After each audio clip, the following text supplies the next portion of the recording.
Welcome to Inside Schizophrenia, a look into better understanding and living well with schizophrenia. Hosted by renowned advocate and influencer Rachel Starr-Withers and featuring Gabe Howard. Welcome to Inside Schizophrenia, a Healthline Media podcast. I'm your host, Rachel Starr-Withers, here with my co-host, Gabe Howard. Now, our podcast is Inside Schizophrenia. So right away, like even our title, we're intense. Got an intense subject going on. And then we go and explore even more intense topics. And today's is homelessness, which as far as the topics we discuss, I think this is going to be something that the general population is most familiar with. You know, regardless of your life experiences, pretty much everyone has come in contact with a homeless person, seen homeless people. And I would say everybody agrees that homelessness is a problem. But homelessness due to schizophrenia is very different than just not having a home to go to. One of the things that's important to point out is that if you're, quote, not in your right mind, if you're in crisis, if you're symptomatic, suffering from psychosis, if schizophrenia is blocking your ability for logic and reason, you can't even advocate for yourself. You can't call a shelter. You can't couch surf. You can't call a buddy and ask for help. You're not seeing things correctly. Homelessness is also one of those things that's on a spectrum, and it's not one size fits all. Our guest coming up shortly is Bethany Yeiser, who is a TED speaker, president of the CURESZ Foundation, and writer. She also has schizophrenia and was homeless for a time. Gabe, when we're looking at homelessness, there are three types: transitional, episodic, and chronic. Rachel, for me, I was surprised that it really broke down into only three, because if you think about it, it could be hundreds of thousands of reasons. Yes, and I am sure that in each of these three, of course, there's so many different things that fall under them. With transitional homeless, so these are people that enter into homelessness, maybe go to shelters, and it's one stay for a short period of time. These are people, you tend to be younger. You might have had a major catastrophe happen or something like that. And this actually accounts for the majority of homelessness. Then you have episodic. So these are people who, you know, kind of in and out of homelessness throughout their lives. Might be 1 year, then they kind of have their life going great, and then some stuff starts to kind of come apart. Again, a lot of younger people are in this category.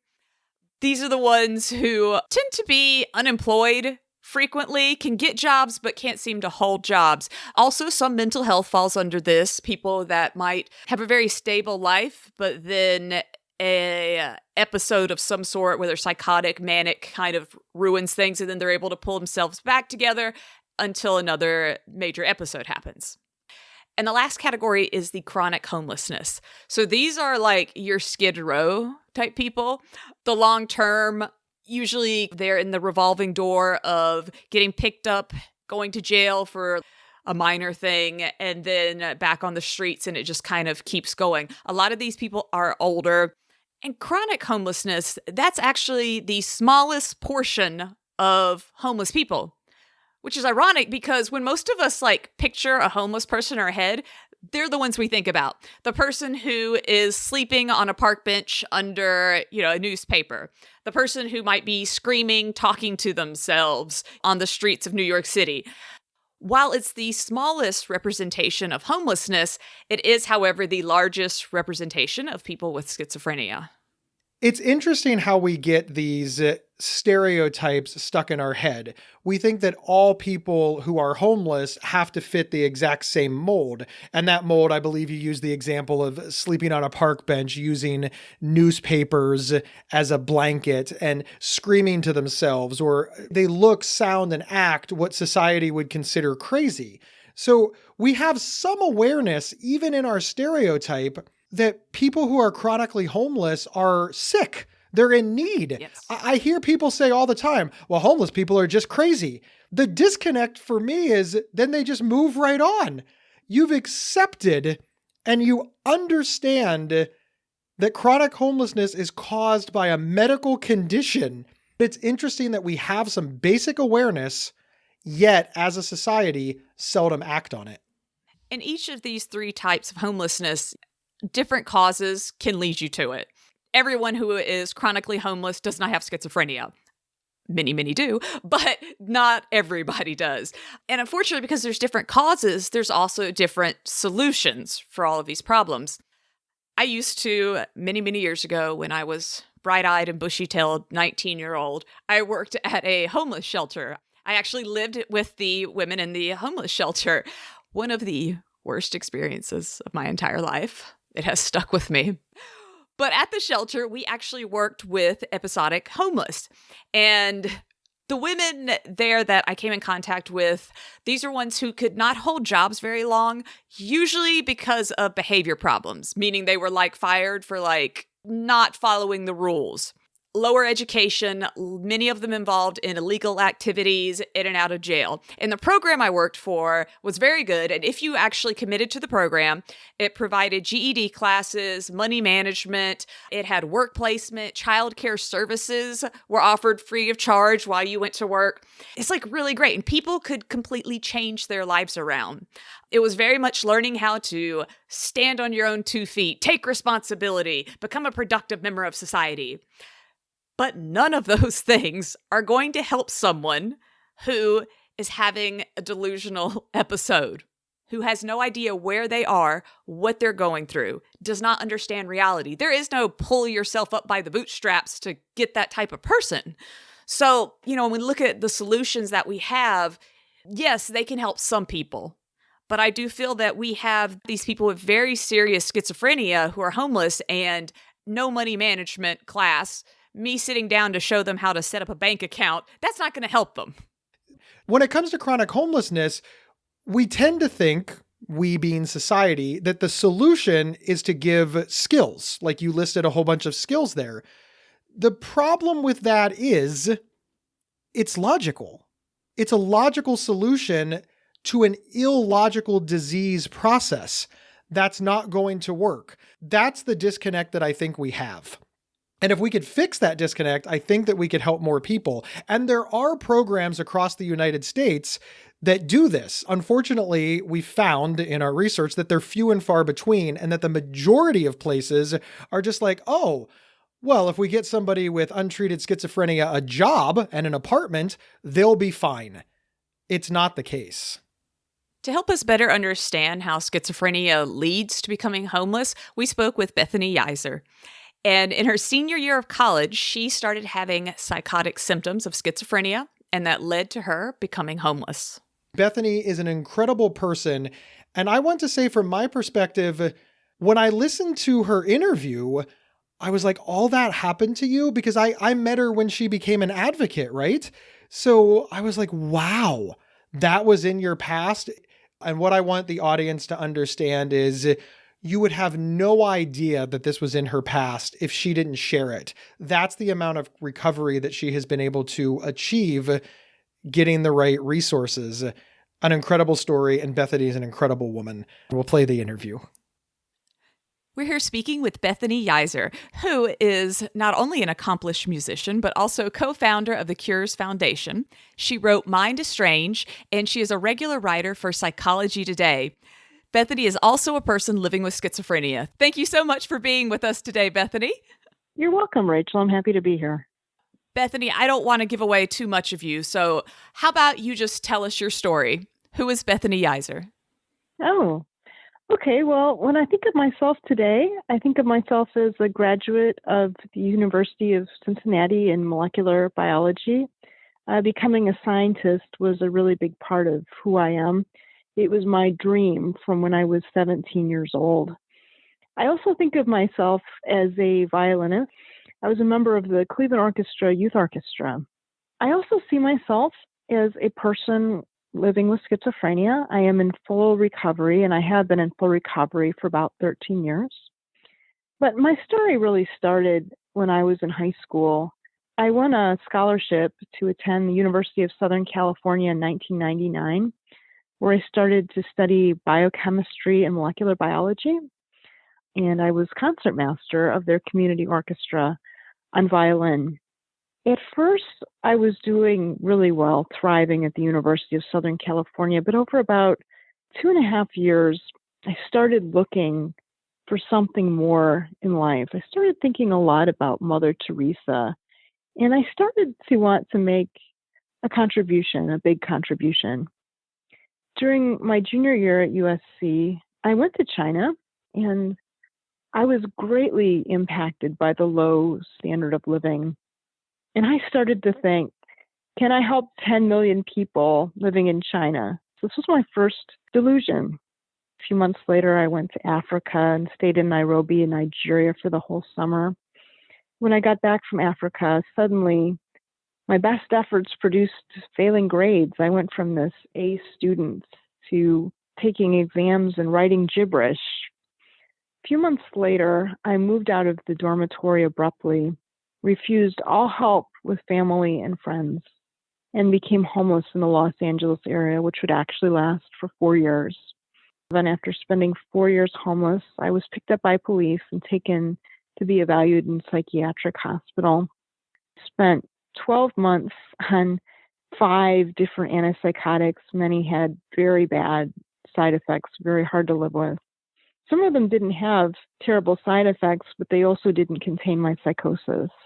Finally, after this very difficult year, my doctor started me on a special medication for treatment-resistant patients. And I got better. I started going out into the community and making friends. I started playing violin again at a higher level. And in 2011, I finally finished my molecular biology bachelor's degree with honor. Today, I see myself as a schizophrenia advocate. Talk to us a little bit about what were the events that led up to you becoming homeless? My doctors believe my first psychotic episode occurred right when I got back from Africa. I abruptly moved out of my USC dormitory, started sleeping in lounges and libraries, occasionally public bathrooms, and slowly but surely falling into a deeper level of homelessness, looking for food to eat in the garbage. My last year homeless, I was sleeping outside. And there was just this downward spiral as I retreated into untreated schizophrenia. Bethany, do you think that you were homeless because you had schizophrenia? My homelessness was a direct result of untreated schizophrenia. Prior to developing schizophrenia, I was hardworking. I was often working 40 hours a week in my research lab, plus taking classes. I mean, it felt like the sky was the limit. I was going to be a clinical researcher. But when I developed schizophrenia, my delusions clouded my mind, and they led me to a situation where I didn't want to have anything to do with friends or family. I found comfort in the isolation. I would be given so many opportunities from my family and friends to leave my homeless life. There are so many people who knew me when I was homeless who would have been more than happy to help me rebuild my life. But because of untreated schizophrenia, my mind was broken.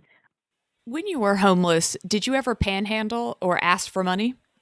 No, I really didn't. For my first 3 years homeless, I did everything in my power to not look homeless, to look like a student. I wanted to blend in. My last year homeless, when the voices started and I started sleeping in the churchyard, I didn't try quite as hard. I was starting to give up on keeping good hygiene, but I never pushed a grocery cart. I never panhandled. How did you survive? Well, at first I was sleeping in the USC library, open 24/7. They would check my ID, and I had my old USC ID from when I was a student in good standing, and I was in that library all the time for 2.5 years. And then I started looking for food to eat in the garbage. People at the library would leave so much food, soda pop, pizzas, salads, sandwiches, you name it. At first, when I was homeless, I lost a lot of weight because I was looking for food to eat only when nobody was around. But then as I progressed into my homeless life, I started looking for food to eat in garbage, even when people saw. And my last year, I would occasionally even look in dumpsters for food. But yeah, I lived on garbage that I found. I had very few people offering me aid, of course, except for my parents who were sending me checks that I ripped up and didn't cash. But yeah, I survived for a long time. What about washing clothes and showering? I became an expert at washing up in public bathrooms. I would be putting my whole leg into the sink of the bathroom to wash up. And I would do that often at 2 or 3 in the morning when nobody was there. I went for a long time, often without taking a shower. And I would carry maybe 3 changes of light clothes with me. Sometimes I would wash my clothes in the sinks of public bathrooms. So when I look back, it is amazing that I was able to keep decent hygiene for quite a long time and really hide my homelessness. What did being homeless feel like? Good and bad, Rachel, good and bad. The bad part was not having enough to eat, being hungry, looking for garbage, sleeping in the library and starting to notice that others noticed me. And then there was the good part of being homeless, thinking all the time about how I was going to be a billionaire. I was going to win a Nobel Peace Prize. I was going to be the next Mother Teresa. And I thought about these delusions 24/7. And I'm telling you, it was thrilling. And then my last year homeless, it started on January 28th of 2006. The voices began on that date. I was sitting on a park bench on the USC campus in the middle of the afternoon when I heard a chorus of voices inside my head, tormenting me, telling me I was homeless and dirty. And then the voices changed and said, "Oh, you will be a prophet. You will travel the world helping people in poverty." And the hallucinations would go back and forth between really negative and really thrilling. I don't miss being homeless because I'm happy with my life now, running the CURESZ Foundation, working, volunteering, having meaningful relationships. You just described homeless as having some good and bad traits to it. And the good traits that you described were also like the positive symptoms of schizophrenia. Yeah. Do you think all homeless people would describe being homeless as good and bad, or just people who have schizophrenia that are homeless? I would say that most people would describe it as being bad. And most people don't want to be homeless, but occasionally you do have people chronically homeless. These are people who are sleeping often on the streets year-round. We have them sleeping outside in Cincinnati, even in snowy weather. I think that if these people were capable of working, they would improve their situation. They would work and they would get off the streets. But I think that, like me, they just become content living on the streets because there's nothing they can do. Perhaps they're telling themselves, well, of course I could work if I wanted to, but the reality is oftentimes their minds are broken. The brain is a physical part of your body, and having a broken mind is essentially a physical problem. It's a disability. I think there are people who are choosing to be homeless and are content being homeless, but a lot of these people are severely mentally ill. Sometimes you were offered help from family, from friends, and you refused. So many family members right now that are listening have that issue where they're like, I've reached out to my loved one who's homeless. I've reached out, I've tried to help them, and they keep returning to homelessness. Yeah. What do you say to those people? Like, can you help them understand what's going through their loved one with schizophrenia's mind? Don't take it personally. I often say that my schizophrenia made my heart feel like ice. It was like my schizophrenia turned me into a stranger, a different person. And because of this bizarre illness, I was paranoid of my parents, and I didn't want anything to do with my parents. And when I started medication, my parents made it very clear to me that this was not my fault. They told me I had a treatable brain disorder. I was going to find the right medication. I was going to rebuild my life, and that they were not angry that I had been out of touch for 4.5 years.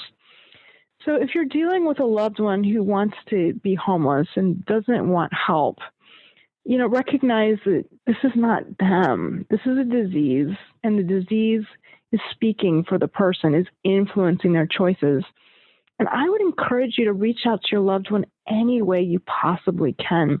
Bring them food. If they're willing to accept it, offer them money if you feel that's appropriate. And if your loved one ever ends up hospitalized, see it as your golden opportunity. I would recommend if your loved one is hospitalized, you can call the medical clinic where they're being held and say, I know that you can't give me any information about my loved one, but I am aware that my loved one is there in your hospital. And I want to tell you about my loved one's history. They've been sleeping outside for 4 months. They're not accepting help. They're looking for food to eat in the garbage. They've lost lots of weight.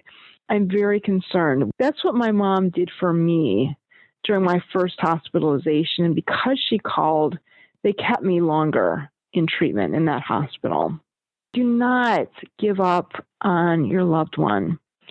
You might have to wait for them to spiral more into untreated schizophrenia before they're hospitalized. But today, on medication and with cognitive behavioral therapy and other treatments, there is so much hope. Speaking to us today, you come off as very educated, successful. I'll even go with elegant, well-spoken. And it's hard to imagine you as a stereotypical, crazy, homeless lady. Do you think that your story is an exception, or is it an accurate representation of schizophrenia's effects on people that can lead to homelessness? There's just this uncanny relationship between schizophrenia and homelessness. And schizophrenia, of course, doesn't make everybody want to be homeless, but very oftentimes it does. And I really don't see myself as the exception to the rule. And I think that the homelessness is an escape from the reality. For me, when I was homeless, I didn't think about how I didn't finish my degree. I didn't think about how I wasn't married. I didn't have kids. All I did was sit on park benches and, listen to the voices in my head. Every person is different, but it's an amazing thing that there is a physical brain disorder that can cause you to want to be homeless. When you were homeless, what was the best way that a person could help you? I always wish that somebody would see me homeless and say, hey, can I take you out for a bite to eat? Can I take you to Burger King? Let me sit down and listen to you. I'd like you to be my guest. And while I was homeless, that probably happened to me like once or twice over all the years. And that's what I really wanted. I wanted somebody to offer me food. I also always wished that in the middle of the night, somebody could come to me and say, hi, I'm from X organization, and I found a place for you to stay. Come with me. I'll take you there. There's no strings attached. Our organization serves people like you. That's what I always wished for. And today, in some parts of Ohio and around the United States, there's a program called Housing First. They offer people living on the streets housing with no strings attached. And some of these Housing First programs have been remarkably effective for helping people with chronic schizophrenia and homelessness to get back on their feet. But yeah, I wanted help. I wanted food and I wanted housing. And it was really ironic because I was offered housing again and again, and I always refused it. But sometimes I wonder if I had been offered housing by a stranger, would I have responded differently? And I think I may have. Huh. That's an interesting point. Why would it maybe have been different had it come from a stranger? Yeah, with my parents, I was paranoid of them, but perhaps the heart of it was deep-rooted shame. And my parents did not think that I was going to make a worldwide impact or be the next Mother Teresa. I mean, of course they didn't think that. And when I was dealing with strangers, they didn't know how far I had fallen. Strangers didn't ask a lot of questions. I wanted to be in a place where I could continue living in my own little delusional world. Something that's very compelling to me is that as you're speaking and you're describing your time that you were homeless and had schizophrenia, versus I think when we hear typical stories about people being homeless, or even just the assumptions, the parts of your homelessness are very intertwined with schizophrenia. It's not a situation of, oh, well, if I just had more money. The homelessness was definitely part of the delusion. It was a false reality. Yeah, at one point I met a friend in the library, and he didn't know I was homeless, but he did know I wasn't in classes and that I didn't have a stable place to live. And he gave me thousands of dollars as a friend. Of course, he was interested in a romantic relationship. I didn't pick it up. But anyway, while I was homeless, I actually took the money and I went to England twice. I mean, looking back, when people gave me money, I traveled. I went overseas. I didn't even consider using the money to buy food and, if I had enough to rent an apartment. It's hard because I do know there is no one answer for everybody. But what were some of the events that helped you pull yourself out of homelessness? I went on medication in 2007 during my hospitalization, and the medication started to work. I started wondering, why am I not in touch with my parents? Why didn't I finish my degree? I mean, the antipsychotic was just working, and I was starting to realize that I was homeless for no reason, that there were all these different people in my life, especially my parents, who wanted to offer me housing and help me rebuild my life. So that was a big milestone, but then the side effects of the medication showed up. Ravenously hungry, muscle rigidity, blunted affect, sleeping 16 hours a night, and so I went off it. When I went off my medication, all I wanted was to be homeless again. I wanted to return to the churchyard where I was sleeping in Los Angeles and spend my days in the parks again. And then I was starting to become really paranoid of my parents again, and this led to my next psychotic episode. I was rehospitalized. And then while I was in the hospital for the second time, I had a really good doctor who said, Bethany, you have a treatable brain disorder. He said, you might be able to go back to school. You might be able to play the violin at a high level again. He said, but you must always stay on your medication. This was one of the biggest milestones in my life, to consent to my treatment plan, to consent to take medication. And for a year, yes, I was totally disabled, and it really did look hopeless. But the next big milestone that happened in my life was when I met a new doctor named Nasrallah, who years later co-founded CURESZ with me, and he said, I need to try you an antipsychotic for treatment-resistant patients, which I had never even heard of before. And it worked. It was amazing. After a month, it was working. After 6 months, my hallucinations and delusions were almost completely gone. And then after I'd been on that medication for a year and a half, I transferred to the University of Cincinnati, and then I graduated with magna cum laude with very high grades. Being hospitalized for the first time can be a really big milestone for somebody struggling with schizophrenia. And you can feel really embarrassed and really insulting when people say you have schizophrenia, because you may not know what schizophrenia is. Being told that you have schizophrenia and then understanding it as a brain disease is really huge. And then the next step is consent to treatment. And not everybody needs an antipsychotic, but many people do. How can our listeners find out more about your current endeavors? So you can go to CURESZ.org, which is CURESZ, as in CURESZ. And you can find a lot of resources. One thing you can find is a list of what we call schizophrenia survivors. These are 28 people who are doing remarkably well despite schizophrenia. I wanted to prove that I am not the exception to the rule by saying, look at all these people who had fallen so far.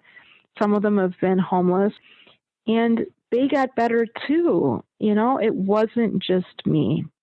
You can find resources on underutilized antipsychotics, nutrition, exercise. We have a mentoring program called Friends, FRIENDSZ. We've matched 31 caregiving mentees with caregiving mentors, and we've started a initiative called Cures on Campus. We're helping students recognize the warning signs of schizophrenia, bipolar disorder, anxiety, depression, and know what to do when their peer is struggling. And if you want to know more about me, my memoir is Mind Estranged, as in an estrangement, my journey from schizophrenia and homelessness to recovery. Thank you so much for sharing with us today, Bethany. I've definitely taken away so much from speaking with you. Thank you.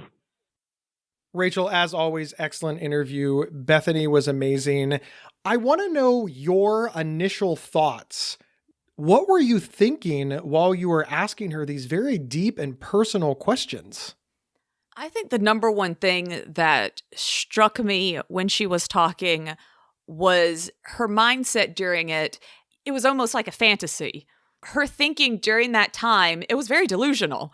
She clearly, especially as she mentioned in her last year being homeless, was disconnected from reality. But even though she was disconnected and she knew things were bad, she said that homelessness had some good parts to it. It was an adventure. And it was kind of like when you're listening, it did sound like a fairy tale. It sounded like this story and it's exciting and it's you against the world. And we do hear so many great stories of rags to riches, things about like Steve Jobs, Elon Musk of the world, who creates something world-changing. And that made me think, like, where do we draw the line of rational and irrational thinking? At what point do my goals become delusions? There's a difference between, high hopes or high goal setting and delusional thinking. Obviously, somebody says, I'm going to be rich and actually becomes rich, but you've got to look at their plan. They don't just think that they're going to become rich tomorrow. No, first they're going to start this business and they're going to hire these people and they're going to build out this thing and they've got a plan and there's many steps to the plan. Bethany was just like, no, I'm going to wake up tomorrow and I'm going to have it. It's going to happen for me. But if you would ask her any follow-up questions, like, how are you going to make your money? How are you going to become famous? That's where the delusion steps in, because the middle part is missing from disorganized or illogical thinking. But she didn't realize that it was missing. And I think that we as a society need to realize that, because she described a sort of excitement about this, like it was fun. And for her, it was fun because she lacked the part of her brain that said, look, you don't actually have a plan to get from A to B. And that, in my opinion, is scary, because I don't think she realized how much danger she was in when she was going through it. And in fact, described it as amusing, entertaining, exciting. That's very worrisome to me. Multiple times when she was talking, in my head, I was thinking, oh, wow, what a dangerous situation you were in. All of her stories could have turned out very badly. She was very lucky during her days that someone didn't come along and hurt her or anything. All of this, though, to me, Gabe, it highlights a part of schizophrenia, especially high-functioning schizophrenia, of that kind of where do we draw the line at? What exactly is being homeless then? Like, what's the difference between I'm homeless and I'm just couch surfing? Couch surfing sounds cool. Having nowhere to go, sleeping on strangers' couches and bumming off your friends does not. That does not sound cool. That sounds like someone I don't want them calling up to hang out and sleep on my couch for 3 months. We have like hashtag van life, on Instagram and all these cool van lifers. And you're like, wow, it sounds so cool. Living in your car in the back of the Walmart parking lot. That does not sound cool. That is not an easy hashtag. I worry because I feel that people with schizophrenia, honestly, people like me, I feel it's almost like a weird gateway into homelessness because it plays on that adventurous lifestyle. It's really all about perspective, right? And it's about personal choices, but it's about understanding those choices. What you described, living out of your van, it sort of harkens this idea of like extended camping or RVing, except with less money. But these are choices that people are making that they're well aware of, and they're able to take care of themselves and discuss it. If you say, you're living in a van, they say, absolutely, this is a choice that I'm making. In my mind, it's like choosing between staying in the hostel where you sleep in a bunk bed in a room with 20 other people or the luxury hotel. The people in the hostel, they understand that they have made a decision. They're sharing one bathroom with 20 people, sleeping in a room in bunk beds, and they're doing that to save money, and they're fine with it. Where you get into problems is if the person in the hostel believes that they're in the 5-star hotel. They believe that that's the Hilton. They believe that they own the hostel, or that by staying in the hostel, they're going to get riches or become president, or that's when you start getting into trouble. People make all kinds of decisions that people love to comment on. I don't understand why anybody sleeps in a tent and goes camping. But the people who are doing it, it's not worrisome if they understand that they're making a choice to sleep in a tent, to go camping, to be part of nature.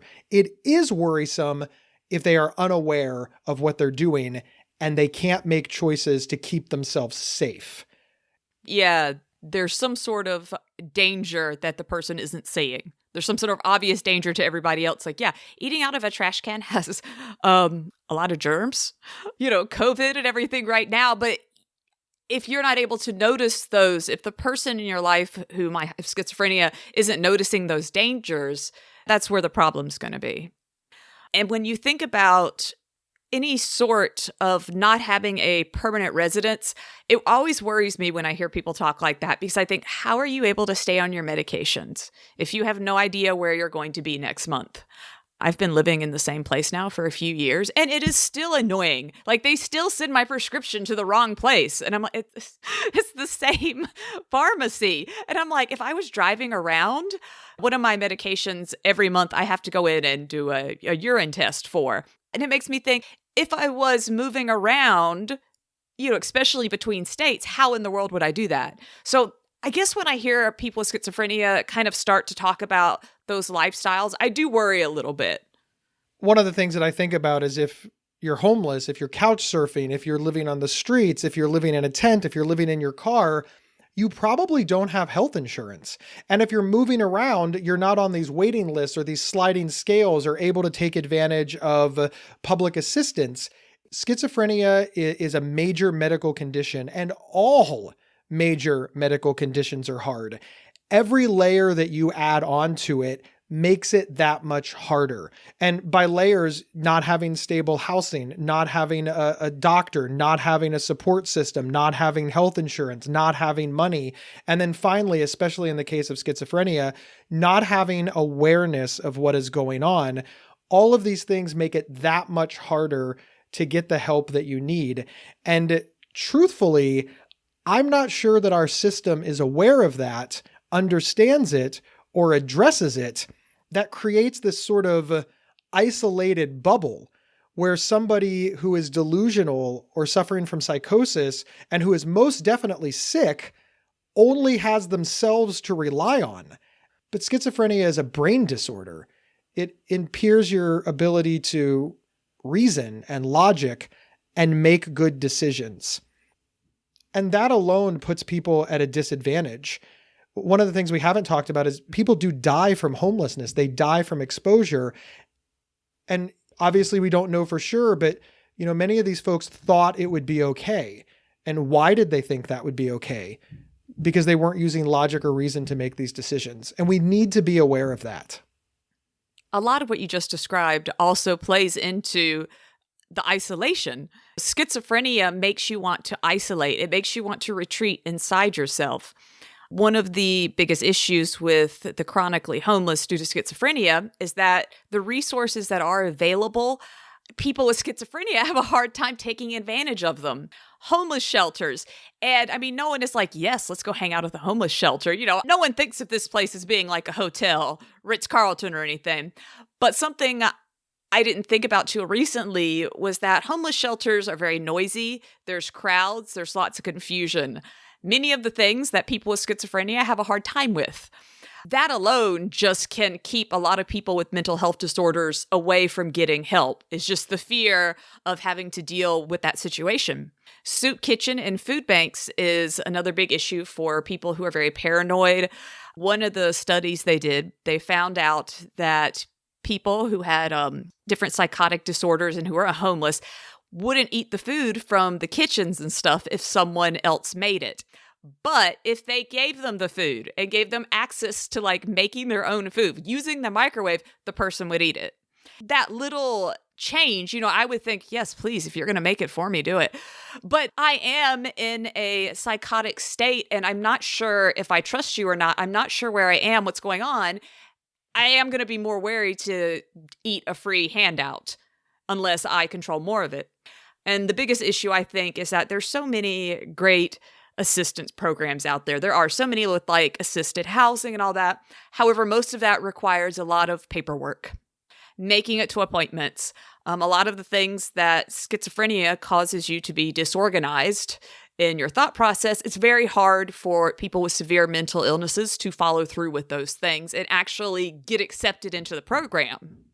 Rachel, you've described on this very program that you, who are stable, have good access to care, and have a loving family, you have told us that you have lost track of time, that you're not sure what day it is, that you get disoriented or confused. And I think as far as schizophrenia goes, you're doing fantastic. So I can only imagine if you added the chaos of being homeless, of not knowing where your next meal is coming from, and not having a loving and supportive friends and family system around you, and somebody says, all right, just show up at 1 o'clock and we'll give you those benefits. 1 o'clock on Tuesday. That's actually a barrier that might be insurmountable for somebody that doesn't have those supports. Isolation is a symptom of schizophrenia. And being homeless, that is isolating yourself from society. That is the extreme manifestation of that. When Bethany was talking, she said that even when she did have a stable place, that she would still long to be homeless again. She missed that lifestyle up until she was steadily getting treatment for her schizophrenia. And that was when she started to kind of connect back with people and not long for the homeless lifestyle. Our last episode was actually incarceration and schizophrenia. And being incarcerated and homeless, it's a kind of revolving door cycle that a lot of people get caught in. However, our guest, Lloyd Hale, he actually served time for murder and was then moved to a mental hospital, and he did not become homeless. And one of the reasons we even asked him in our interview about this was that he spent so much time in the hospital getting treated that when he was released, he was scared of having to go back, that he was so dedicated to his treatment plan. So when he got out of incarceration, he was taking his meds. He did everything he was supposed to, and that was able to help him be a part of an assisted living and parole and different programs that he went through. I think once again, what you have described is somebody that got the right kind of care over a long period of time. And as we learned in the previous episode, a lot of people don't get that kind of care until they hit jail and prison. And even then, depending on the state or municipality that you live in, it might not be the right kind of care, or it might be no care. And Lloyd didn't get the correct care until he was transferred from the prison to the mental hospital. So yeah, I think had he been just released from prison, if he was still having, psychotic episodes, he probably would have been homeless. And of course, Rachel, all of this drives back to, are we creating solutions that work for the problems that people with schizophrenia face? And in many cases, we're not. And because we're not designing solutions that work, we're sort of spinning our wheels and not actually helping people. But sometimes it's worse, right? Because we believe that we're helping. And that's where we start getting into things like, well, they don't want to get better, or they're not trying hard enough, or well, they have to take responsibility. We've done all we can. I don't know that we've done all we can. If the solution is not working to solve the problem, that's not the problem's fault. That's the solution's fault. Could you imagine if we did this in other areas? Oh, well, you don't want to get better from cancer. We gave you chemo and you still died. But for some reason, we gave you a money management class and you didn't get better. I guess you want to be schizophrenic. I have a friend who has very serious MS and she has to have these infusions, and sometimes she skips them because she doesn't like how they make her feel. Think if we were talking about someone with a psychotic disorder saying, well, sometimes I skip my meds because I don't like the side effects. We definitely judge those two things differently. We do. We do have a different standard for physical and mental ailments. The first few weeks after being discharged from a hospital or some sort of treatment program, those are believed to be the period of increased risk for homelessness among people with severe mental disorders. So especially if you know you have a loved one who's going to be coming out of a program, really reach out to them. Those weeks, they said for the first 3 weeks to 9 months, that person needs to be engaged and have relationships, because it's very easy for someone to do great in treatment and then within a few weeks kind of get lazy if they don't have that accountability to keep up their treatment plan. And unfortunately, it can spiral pretty quickly from there. Gabe, I've never been homeless. I've never been in that situation. However, you know, when we listened to Bethany talk, she was a very bright college student. It did not sound like she was someone on the path to becoming homeless. And when we look at the problem of homelessness with schizophrenia, I think that we need to acknowledge the fact that, you know, no one is immune to schizophrenia. It doesn't matter how much money you make. It doesn't matter your family, your lifestyle. Pretty much anyone can get schizophrenia. And those of us with schizophrenia are not immune to experiencing symptoms. Delusional thinking and isolation clearly lead to homelessness in people with schizophrenia. It could happen to anyone. Much like mental illness, we believe that that's like the other. That happens to other families. That happens to other people. We assign fault. We believe that we cannot become mentally ill. And we believe that because we've got a good mom and dad, or we come from a good family, or because we're smart, or because we make enough money, etc. The reality is it's an illness. It can impact anybody. It's the same with homelessness. Your odds may well be lower, but there's still a non-zero chance. And as I sit here and say it, you know, I'm sort of sarcastic in my thinking. And I think, well, what if you're a millionaire? But then the Great Depression comes to mind. Millionaires were literally wiped out. Several of them ended their lives because they were just so freaked out. Many became homeless. The Great Depression took a lot of people who never thought they could be homeless and made them homeless. Now, that's a very extreme example, but that big thing can play out in small pockets in communities across the United States.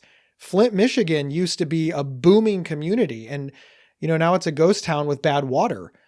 Sincerely, we need to stop thinking that the safety net is only for other people and not for ourselves. I hope that it's never for us, but it came for me. I didn't think that I would ever need it, and I absolutely needed it. And I may again. And with my delusional episodes, I mean, I've had some bad ones. And I'm very lucky that compared to some people's, mine were short. I'll have situations where I kept losing my arm in my bed. I don't know why that keeps happening. I don't know why this weird delusion, I can't find any reason why this one, but it always comes back to me where I'll wake up and I can't find my arm and I'll freak out and I'm trying to, asking my mom, where's my arm? And it does not matter.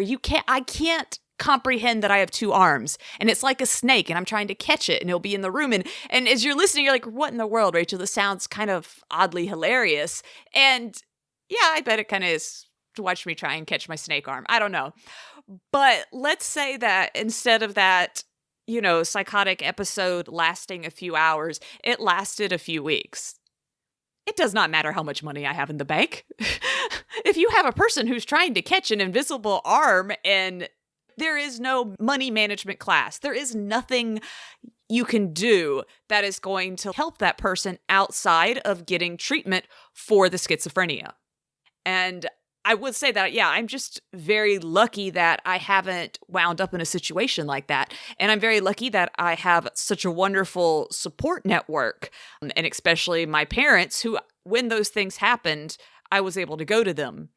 Because having someone around, I do think, helps bring me out of my episodes. It keeps me from isolating further into my delusions.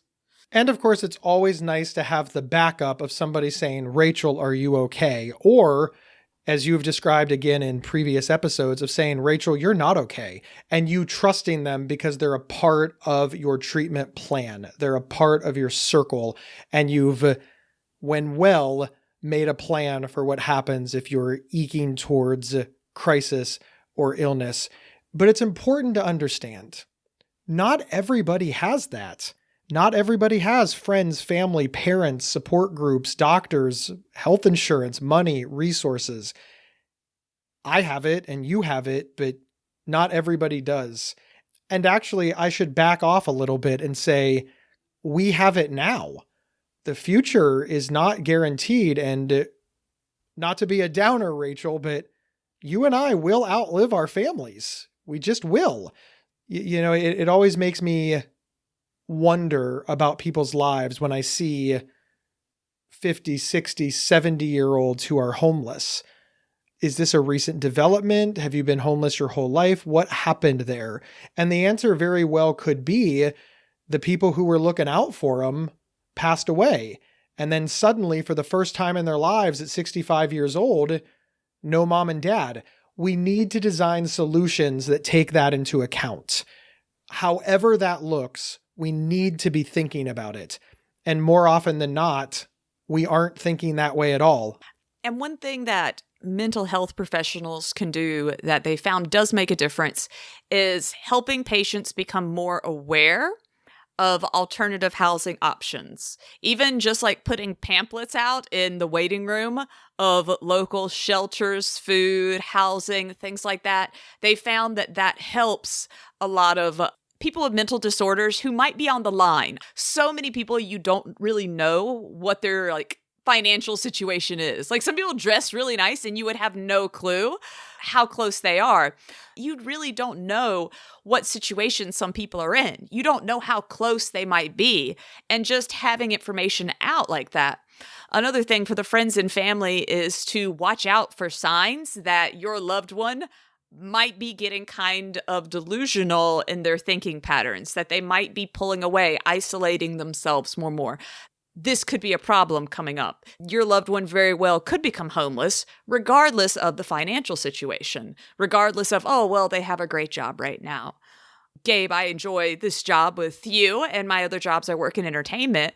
But again, if I'm in a psychotic episode of trying to find my snake arm, I'm not going to be the best at hosting a podcast.